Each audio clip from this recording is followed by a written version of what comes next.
Learn English through stories D14. Adapted and modified by Kulwant Singh Sandhu. Contents: 1. The Rabbit Man. 2. The Donkey and the Statue. 3. Grammar page. 1. The Rabbit Man. Once upon a time, there was a peasant called Ramu who lived happily alone. He had his own land, his own food, and his own company. If he got lonely, he sang himself a song. Life was hard, but he did not starve, and he was happy. One day, a rich man who lived in a big house nearby came and knocked on his door. "Ramunath," said the rich man, smiling with his big teeth, "the time has come to pay your family debt." Ramu did not understand. "What family debt? Neither my father nor my mother ever mentioned such a thing." The rich man let out a noise of surprise. "But Ramu, how can it be? For the story of your family's debt has passed down through my house for generations," he said, shaking his head. "Your forefather was not a responsible person. He did not pay his debt. Your father was not a responsible person. He did not tell you about it. Shame on him." "My forefathers were good men," said Ramu. "Now, if you don't mind, my goat needs to be fed." Ramu tried to close the door, but the rich man caught it with his foot. Suddenly, his eyebrows lowered and his eyes shone darkly. "Ramunath," he said coolly, "I must remind you that you are in my debt." Ramu saw now that there were some men behind the rich man, holding large bats. They were thick men who had grown on milk and meat every day. Ramu let go of the door. Ramu did not even know this man's name. "Your forefather, 7 generations ago, stole an apple from our tree. Now, my forefather was a generous man, so he made an offer. If the thief worked in his fields for 3 weeks, then he would forget anything had ever happened. The man refused, and so my forefather made a different offer. The thief could be in debt to him. This was a very expensive apple, the kind that is used to make the finest wine, I should add. Your forefather agreed, and so the debt has been passed down from generation to generation, collecting interest every year. I must admit, I am quite surprised you had not heard of it. I thought your family's huge debt would be common news in the area around here." Of course, the rich man did not tell him the truth. That Rames's ancestor had been starving, that the master of the big house had offered him an apple, and then asked for payment afterwards, and that, when he had proposed the debt to him, the poor farmer had said, "Write down whatever you like, but I will never pay for that apple." Ramu swallowed, as if he could taste the apple on his tongue. "How much interest is collected?" he said quietly. The rich man casually said the number, and Ramu felt his stomach tighten, like a starving man who has just found his goat killed. "Naturally, I am not a cruel man," said the master of the big house.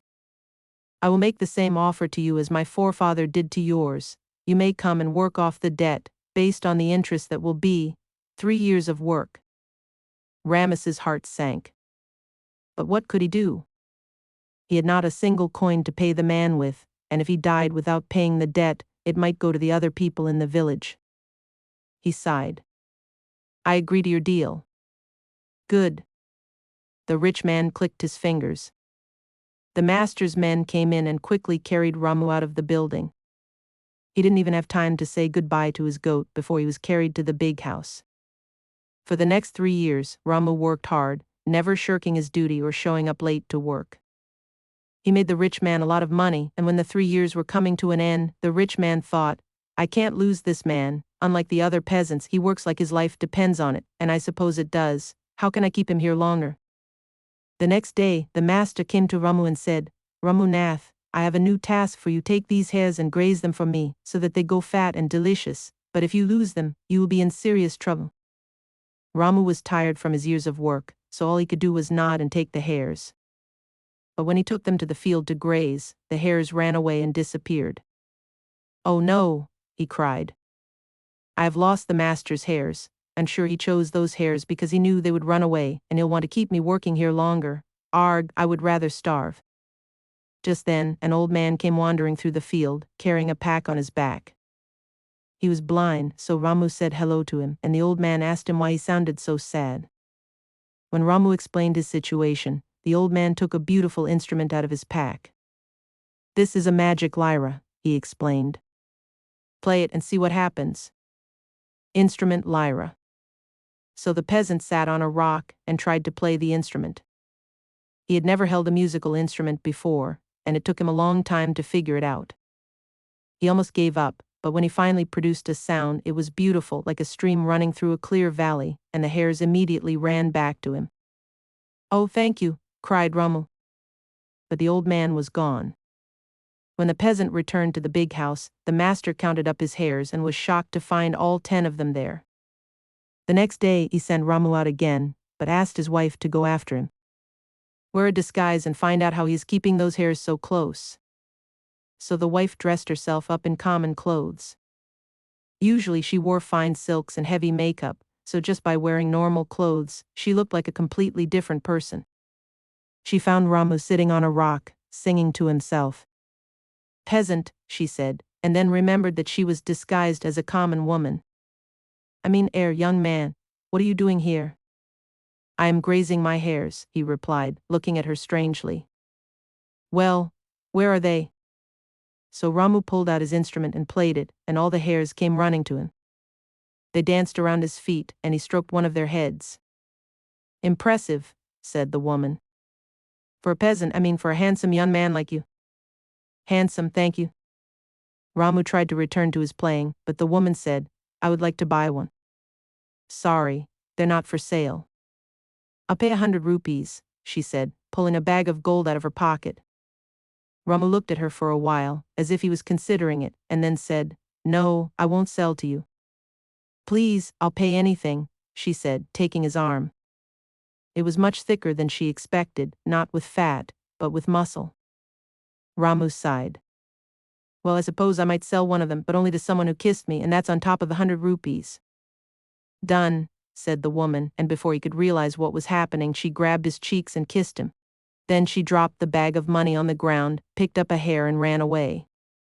"Miss, wait," cried Ramu. "Don't hold the hare so tight, you'll strangle him." So she held the hare gently. It sat calmly in her arms, until suddenly, just when she was reaching the big house, it jumped out of her hands and ran away. What she didn't know was that Ramu had waited and played his music to call the hare back to him. The wife explained to her husband what had happened, although she didn't mention the kiss, and the next day he sent her out again, this time disguised as a man. She wore a mustache made of goat's hair, but it looked ridiculous, and she tried to do a low, strong voice and ended up coughing. "My price is the same as yesterday, miss," said Ramu, clearly seeing it was her. "If you want to take my hair away from his grazing, you'll have to feed me a kiss and 100 rupees, of course."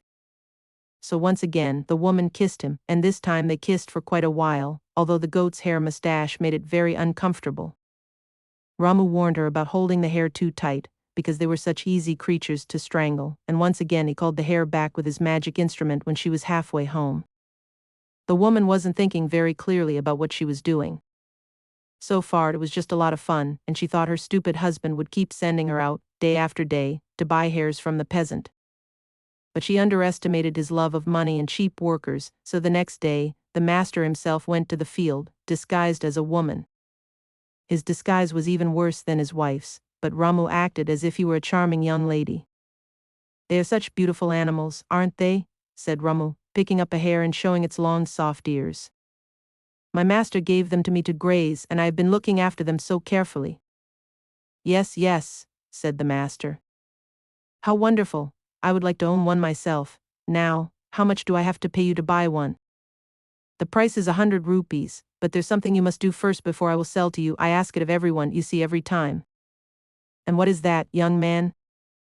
"Oh, I don't think you'd be interested. You're too pretty to be interested in a poor peasant like me."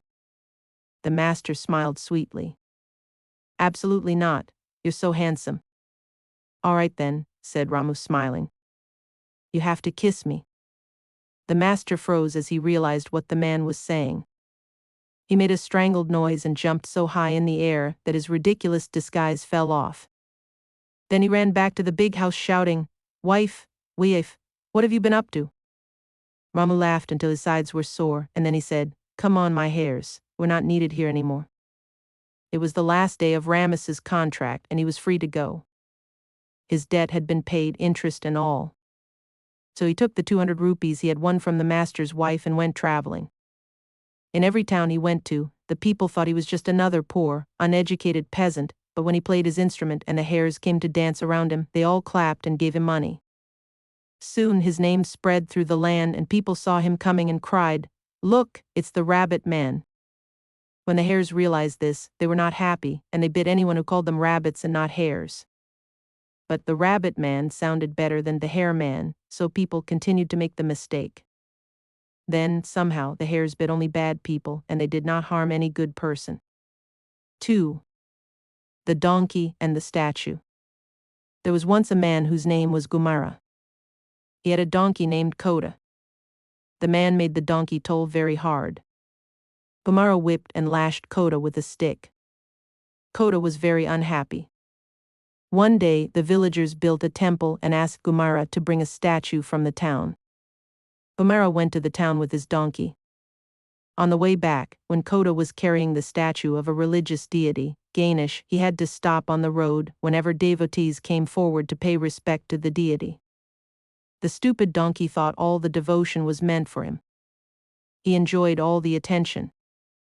His master Gumara saw the foolishness of Koda.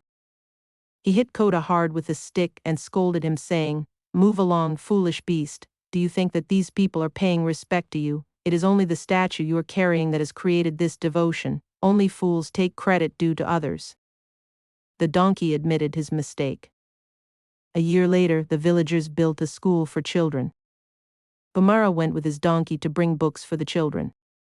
On the way back, when the donkey was carrying the books on his back, nobody came to pay respect to the books. The donkey thought to himself, "My master and other people in the village call me a foolish donkey. They all bow down their heads before the statue, but not before the books. The books are full of knowledge. The statue is clay with some artistic work. I think they are the biggest fool themselves, blind faith." 3. Grammar page.